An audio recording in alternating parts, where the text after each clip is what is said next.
Hello everyone, I am Miss Tetzlaff and I will be your student's first grade math teacher this year. This year in math we're going to work on a variety of skills to help create your student to be a successful math individual. Today I would like to go over a few things that your students are going to learn, how our classroom will operate, and what my goals are for each of your students. So let's hop right in and begin. Classroom goals. So within our classroom, we will work to create computational fluency. Some of you might be asking, what is computational fluency? Well, computational fluency is made up of predominantly three things, and you can see those three things listed on your screen. They are deep understanding, flexible thinking, and collaboration. So as you can see in the image to the right, this is a picture of a conversation students are having about an addition problem. All of these students are solving the same problem, and they all solved it correctly, but each of the students did so in a different way.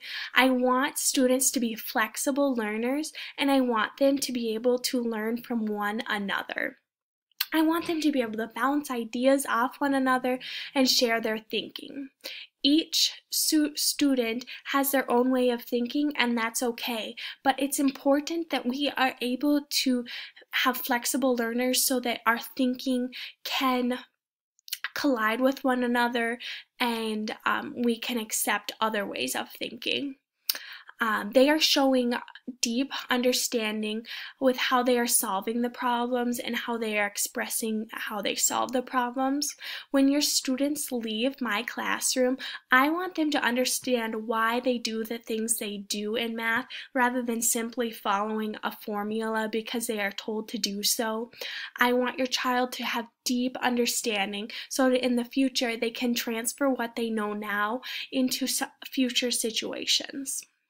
This year I'm going to work very hard with your child so they too can achieve computational fluency.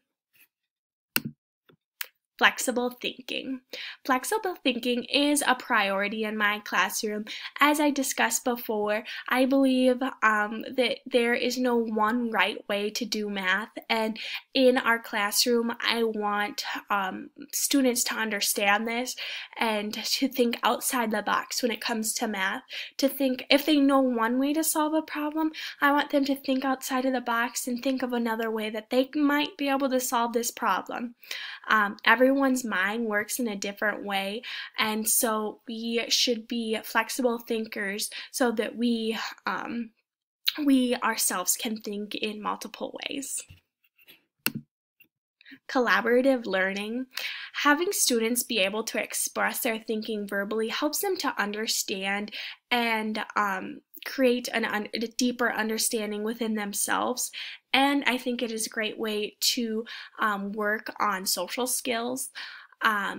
Collaborative learning will help students become flexible thinkers, learn from one another, formulate their reasoning behind their answers, and lastly, exercise their social skills. So this year we're going to be collaboratively learning with one another a lot in our classroom. I also want your students to come in and have a really positive attitude. I think too often students already at such a young age decide that I'm just not good at math or I don't like math, but really it all lies in our attitude. I have a quote here from an anonymous source saying, "Being positive is not pretending that every day will be great, rather it is finding the good in every day." I want your students to believe in themselves and to help uplift other students as well. This year in math, your students will work hands-on with math manipulatives, use the computer to access many activities, and so much more. I will discuss these things a little bit more in my other slides, but my goal is really to teach students how to have fun with math, to make math enjoyable. I think that if your students find math enjoyable, that they will be much more likely to be successful in math. So I really want to help bring that out within your child. I want you to know that within our classroom, your child is going to be nice and safe. We are going to have a classroom environment that is built on the cornerstone of respect. When others are speaking, we're going to respect them and their views and what they have to offer. And like I said before, we're going to really have a positive attitude always within our classroom. What will we cover this year? Some of you might be thinking, okay, so what is my first grader actually going to learn about this year? Which is a great question. Well, the curriculum we are going to cover comes from the South Dakota State curriculum. We will cover every standard that they have provided. If you want to become familiar with this, feel free to go to their website. I have it linked here on the slideshow. It's the South Dakota Department of Education, and if you just go to the math standards, it should bring you right there.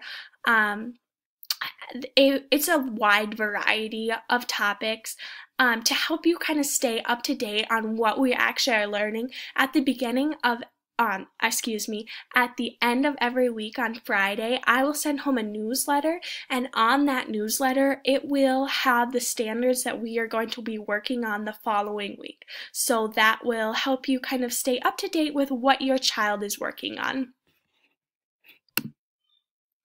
What tools will we use to help master standards? We are very fortunate to have many technology resources at our hands that we were going to work on, and also math manipulatives such as base 10 blocks, play coins, rulers, calendars, etc. We're going to make sure that students have access to these at all times when it is appropriate. So that is a great resource that we have here at our school. How will we begin every math class? Well, we're going to start with a math warm-up activity. This warm-up activity is called Estimation 180. If you look here to the right, the image, it shows a man, and it asks, what is Mr. Stadl's height? Students are going to have this real-world application of trying to make educated estimates. That will be something that we work on. The warm-up is intended to get our gears turning about math and help us to become just that conversation flowing. Our math routine, usually we're going to have math class over at the the corner carpet during lesson time, and then we're going to transition back to our desks when the activity is over.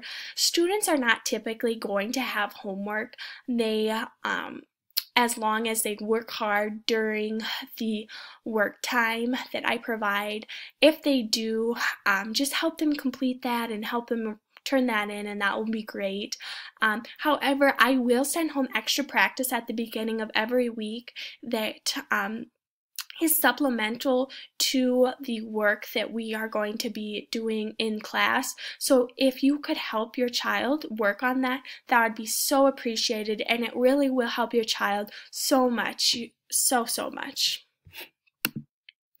So this concludes my presentation. Thank you so much for listening and watching. I look forward to having each of your students within our class. It's going to be so much fun.